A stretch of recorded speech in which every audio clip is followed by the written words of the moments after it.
Earthquakes are one of the most devastating natural disasters that can occur on our planet. They can cause massive destruction and loss of life, leaving communities and even entire countries in ruins. But what exactly causes earthquakes to occur, and how can we prepare for and respond to them when they do happen?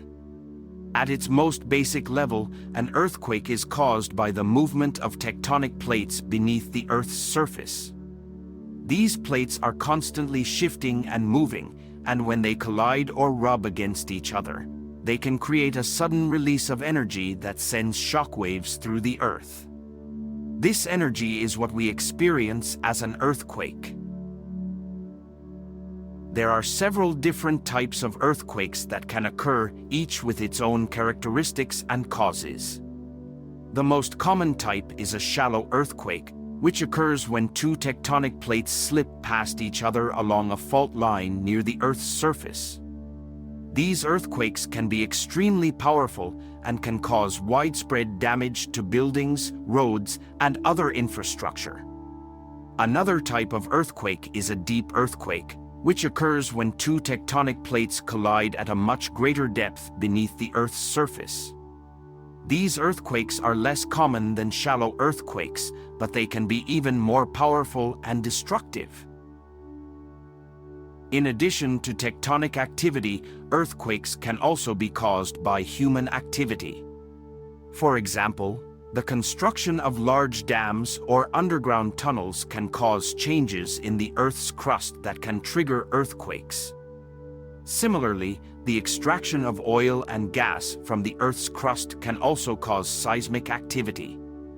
When an earthquake occurs, the effects can be felt over a wide area, depending on the magnitude of the quake and the distance from the epicenter.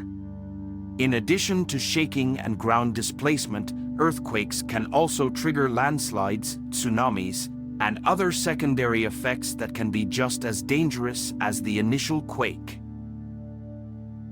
To prepare for earthquakes, it is important to have a comprehensive emergency plan in place. This can include things like securing furniture and other objects in your home, creating an emergency kit with food, water, and other supplies, and identifying safe areas both inside and outside of your home where you can take shelter in the event of an earthquake. In addition to individual preparedness, it is also important for communities to have a plan for responding to earthquakes. This can involve things like training emergency responders, establishing communication networks to coordinate response efforts, and developing evacuation plans for people in high-risk areas.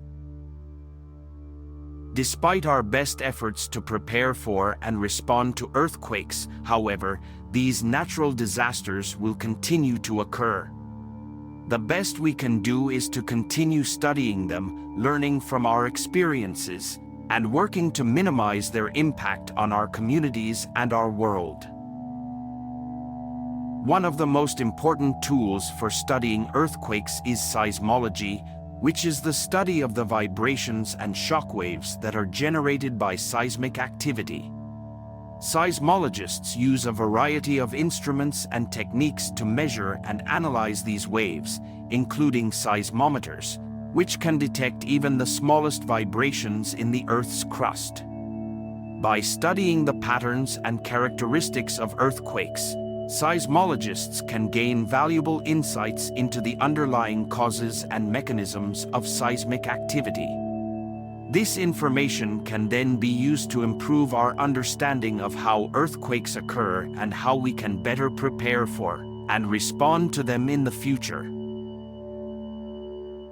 In recent years, advances in technology have made it possible to detect and analyze earthquakes in real time, which can help to speed up emergency response efforts and minimize the impact of these natural disasters on communities.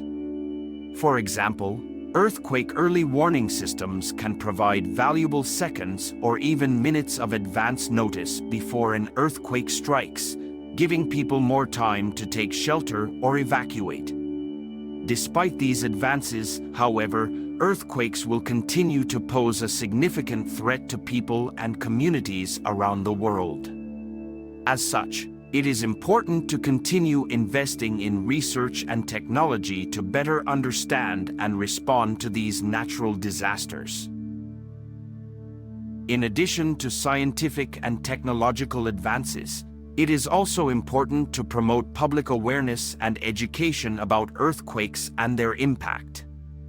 This can include things like community outreach programs, public education campaigns, and disaster preparedness drills. By working together to improve our understanding of earthquakes and our ability to respond to them, we can minimize the impact of these devastating natural disasters and ensure the safety and well-being of our communities. In addition to the scientific and technological advancements and public awareness and education, international cooperation is crucial in managing the aftermath of earthquakes.